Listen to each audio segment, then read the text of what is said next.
Great stuff. Oops. Why did that do that? There we are. Okay, I'll invite Brian to start. Thank you very much, Barry. Also for doing all the technical stuff. I'm afraid all I did was to send you copies from my varied collections, and you've put them into things that people can look at this evening. You knew that I collected British greetings telegrams and thought it would link in very well with your aerograms.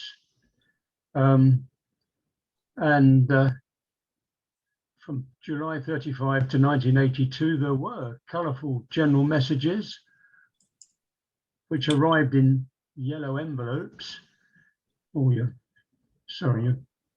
Right, get the right one. That's the beginning. Yes, you. There we go. Yeah, that's the first one. This is one of the British greetings telegrams.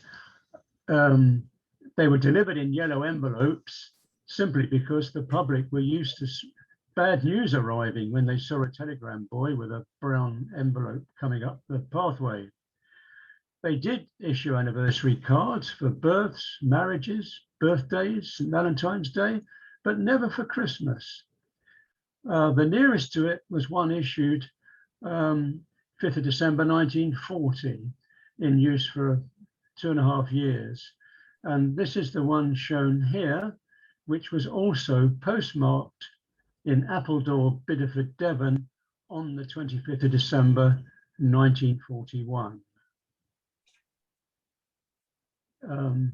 It's wishing Happy Christmas, and the postmark is quite clear. Next. In addition, there were commercial greetings forms. This particular one is from Cable and Wireless, and they issued 2 or 3 of this form in the late 1930s. I can only assume that the GPO did not have a monopoly over telegrams or telegraphs. I've used examples of this particular item for 1936 and 1939, and another example in green with a map of the world, and that's dated 1941. Next. These are Danish Christmas seals. Denmark, Norway, and Sweden issued these seals to raise money for charities from as far back as 1904. These particular items are reprints of seals issued between 1920 and 1928. They are very small, I'm afraid, and don't show up too well, but they are colourful. A Danish post office clerk, Einar Holbel, originated the idea, and I do have a further 3 or 4 sheets of these particular reprints. Next item. The United States also issued Christmas charity stamps, particularly between 1934 and 1939. These are in blocks of 4, which makes them show up a bit better than the Danish seals. I've got other pages, I've got full pages of quite a lot of these seals between 1927 and 1941. Next item. I've called this Post Office Christmas card.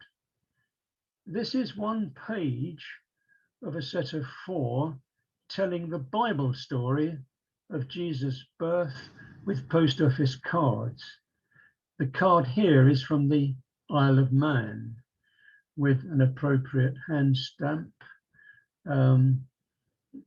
which is Blessed art thou among women, from St. Luke chapter 1, verses 26 to 28. There are a further 3 pages which continue the story of the Christ's birth. here you can see that the postmark is quite a clear, fairly clear anyway, Nazareth, I can't pronounce the Welsh word, carniform with stamp, blessed art thou amongst women.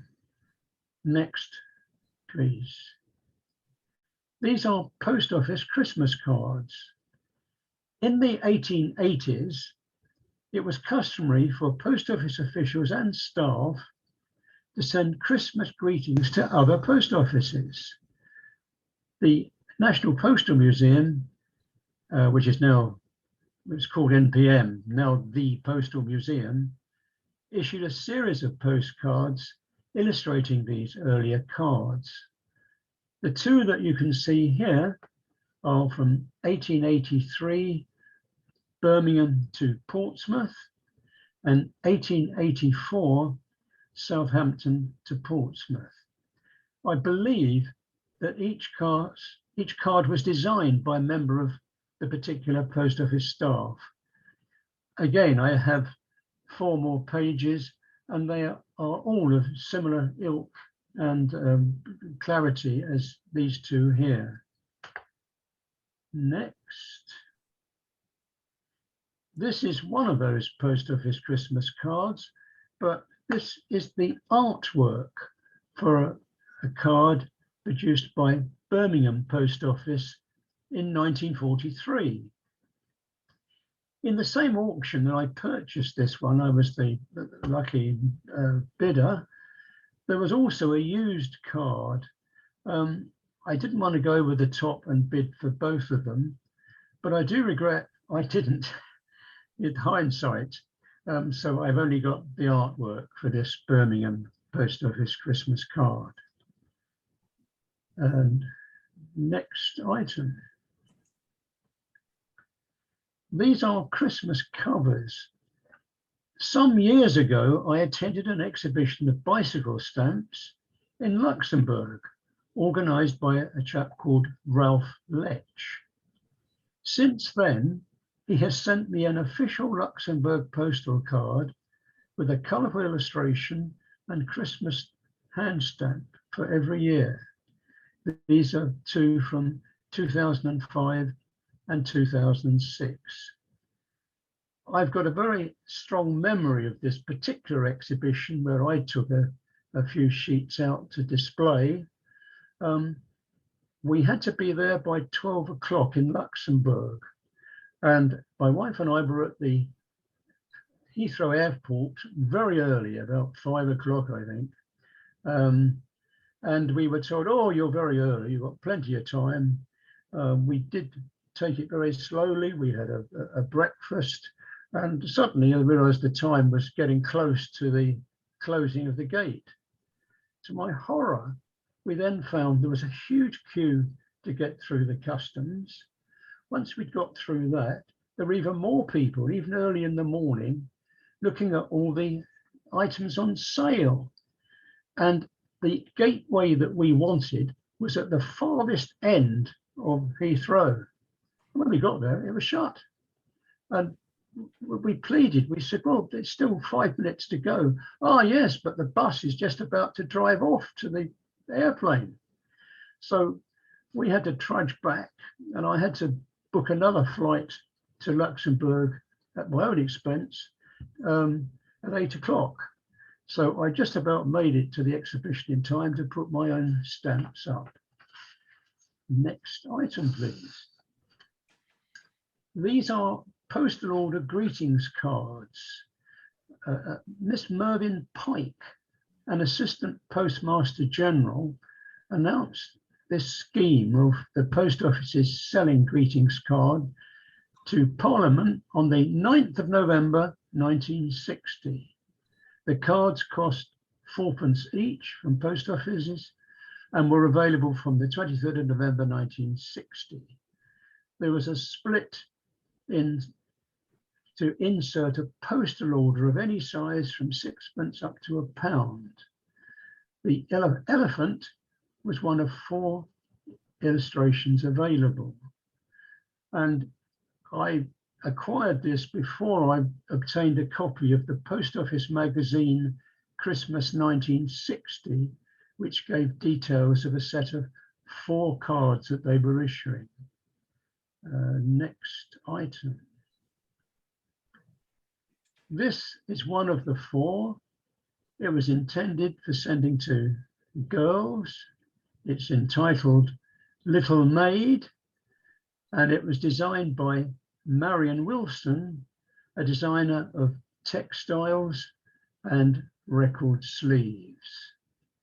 The heading here, which you may just about be able to read, is that the Post Office magazine Christmas 1960 considered that the cards would brighten the life of anyone who received one between the ages of 6 and 96.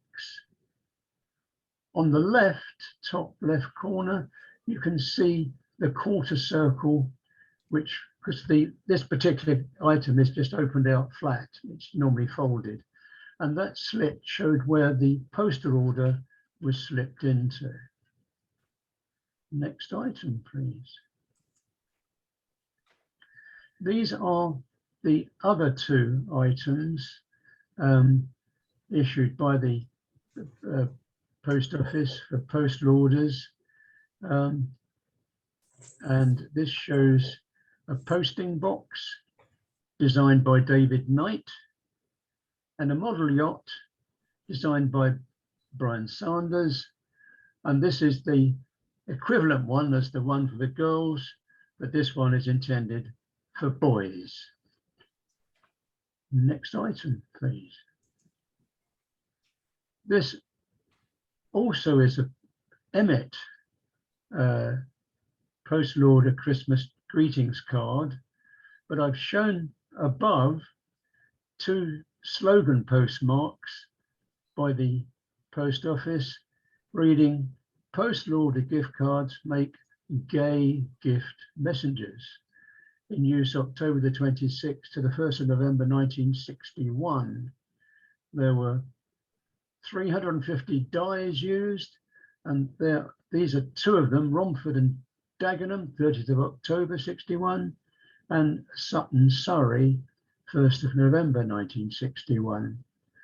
I don't think the Post Office would repeat these words today. Next item, please. These are, again, national savings at Christmas. During World War II, the Post Office issued Christmas cards with spaces inside for 6p, 2 and 6p, and 5 shilling national savings stamps. I've shown you 3 of the cards there. I can still remember taking 6p or a shilling to school to get a national savings certificate to put into my card that I kept at home, or my parents kept. Next item. This is Christmas deliveries. Charities are allowed to organise local postal deliveries at Christmas, and they are permitted to charge less than the Royal Mail second-class rates. Ivan Trinder, who's a Fellow of the Royal, organised a Christmas mail service by a Clacton Scout group for several years. And you can see examples here of a tandem, 1991, a cycle in a red triangle, 1993, and a green circle, 1994. The 10p was the normal rate, sort of in Clacton. 20p was just outside, and 50p was in fact for the equivalent of a registered mail. Next item. Again, Christmas deliveries. Ivan also organised a Christmas mail delivery service from Clacton High School, and he encouraged pupils to design the stamps. These are the 1986 issue, signed by their designers, the 5th year that the service had run. You can see Santa on a bike on the 50p item, the actual artwork for the final stamp, a penny farthing cycle on the 10p, and a part cycle against a pillar box on the 20p. And several other scout groups have organised Christmas deliveries. I have examples from the first Claygate Scout Group, the West Glamorgan Scouts, Nottage Scout Post, first Kenfig Hills Scout and Guide Group, first Bridge End Scouts, and the Bath Scouts. So, thank you very much for listening. That's the end of my display, and many thanks to Barry for doing all the donkey work for me. A pleasure, Brian, a pleasure. Okay, so keeping with the Christmas theme, I'm showing you a selection, you'll be pleased to know, because there's lots of them, just a selection of air letters, Christmas air letters from Britain. And it is a bit of a lost philatelic past because they haven't been issued now for some years. So could I start with the first one, which was in 1965. And a long time ago for some, another period in time for my children, but yesterday to me. So this is the first one. There was actually two issued on the 1st of November 1965.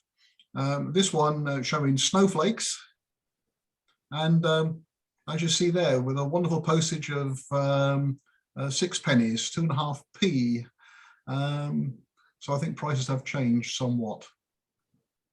And 1 million of them were sold, which the post office was very, very, very pleased about.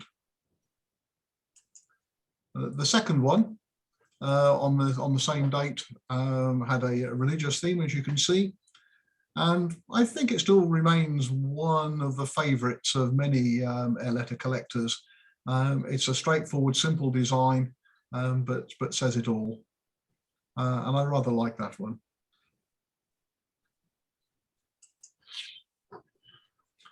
By 1966, the airmail rate had gone up to 9 pennies, as you can see there. And you'll notice as well that the Wilding Head, which was on the 1965 air letter, has now been replaced by a nice cameo, which David Gentleman drew from, I think it was a coin master, I can't remember now.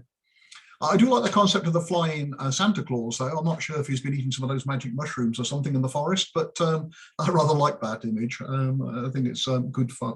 Good fun.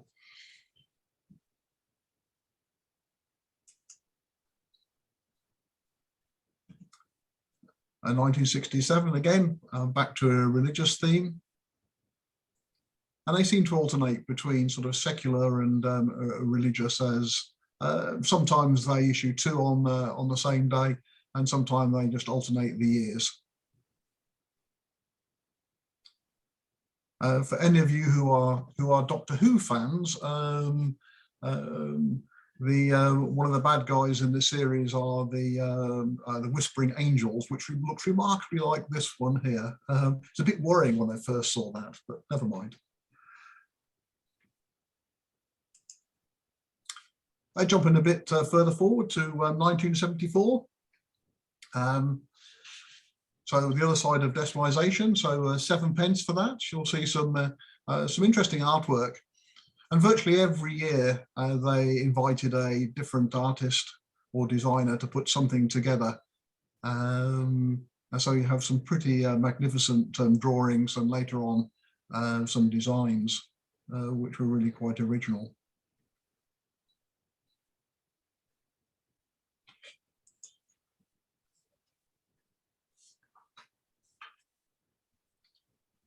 I think the designs are starting to get a bit more intricate. They're starting to cover the whole length. You'll see the phosphor lines. I think they come out as well to help with the sorting there. But I rather like that. The forms until the late 90s anyway cost more than the actual stamp on there. I'm never quite sure what the difference was meant to cover, whether they were trying to go to cover some of the postage costs, or I don't think it was charitable in any way. but they're always, for the best part of 10, 15 years, if not longer, they always charged a penny or two tuppence more. And this one, say, the form cost would have cost you 12p, yet there was only a 10.5p stamp.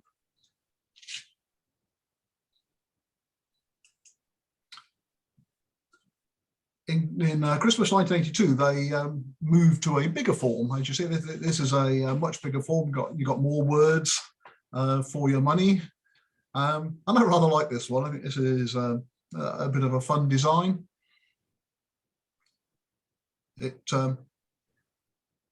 I think it's very colourful, and the paper's slightly thicker as well.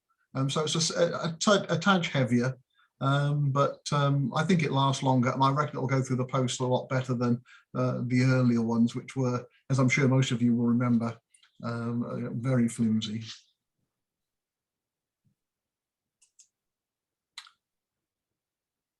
Christmas '83, we went to a traditional, or part of a traditional winter scene there.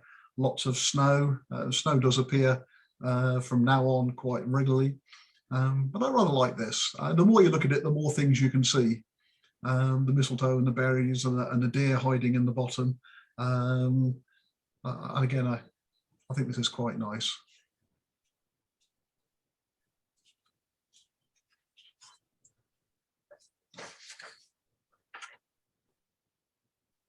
Yes, I'm not quite sure about the good. This is entitled "The Good Fairy."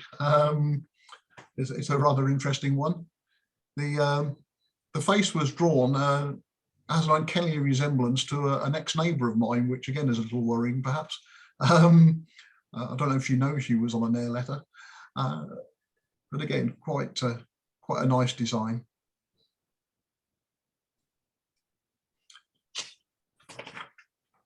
The next one, I thought I had to put in. Doves appear quite frequently on air letters, at least 3, if not 4 times. But this one, it was totally dedicated to them. And after Grace's wonderful talk at the Royal, I thought, well, I had to put something with doves in. So I picked this one from 1988, which I thought was quite nice.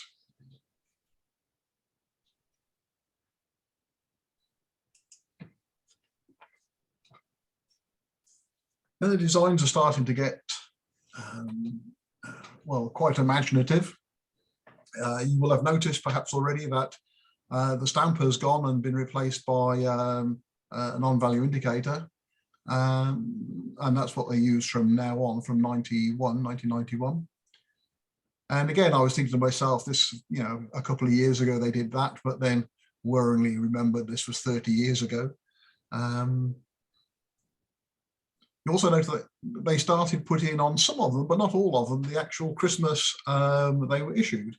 And you'll just see here, Christmas 1991. So they kept on changing them and adding things to them, even then. I rather like this one. I wanted to show this one in particular, because as we're all thematic collectors, it would be very difficult, I think, to find a theme which you couldn't find shown on an air letter from somewhere. And this one has got an amazing number, umbrellas. There's what's meant to be a Penfold postbox, a rather poor example of it, I think, by the looks of it, but there's one there, balloons, birds, dogs, all sorts of things in there. And they are a wonderful source of thematic illustrations if you were looking to use something in your collection. And this was issued in October. If you've been checking the dates get earlier and earlier. Obviously, the post office realizing that there's money in these. Some of these actually sold about 3 million copies of these. So there's certainly a lot of money for the post office in producing them. So the earlier they get them out, the more they can sell. But anyway, yes, I think this is quite a nice one. Quite a nice one. This is one of my favourites, I must admit. And I certainly obviously remember, like us all, the story of the three magi travelling to Bethlehem. And I could well believe they travelled on a camel, as shown at the top there, and a horse. It's quite possible. I don't think there's going to be much room in the inn for the elephant, though. I think it might take up most of the space. But nevertheless, wonderfully colourful and imaginative, and would have caught lots of people's eye, I'm sure. And again, it's got the Christmas '94 date and the NVI as well.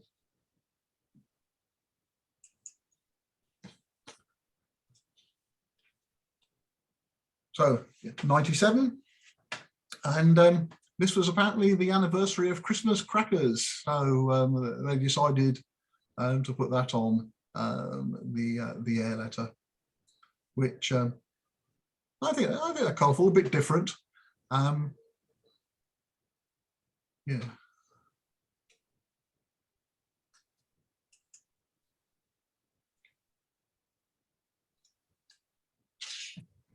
So 5 angels. Again, it's I think the yellow stars sort of overtake the design myself, and the angels at the bottom with the green and the blue hair are quite striking. But again, you can't say you wouldn't notice that.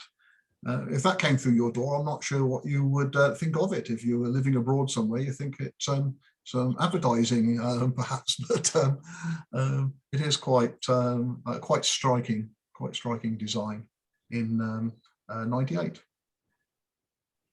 and perhaps the busiest design, shall we say, of them all I've got.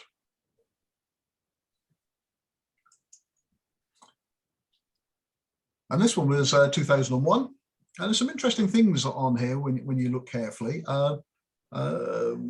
This was one of the, if not the first, air letter where you could buy them in English or English and Welsh.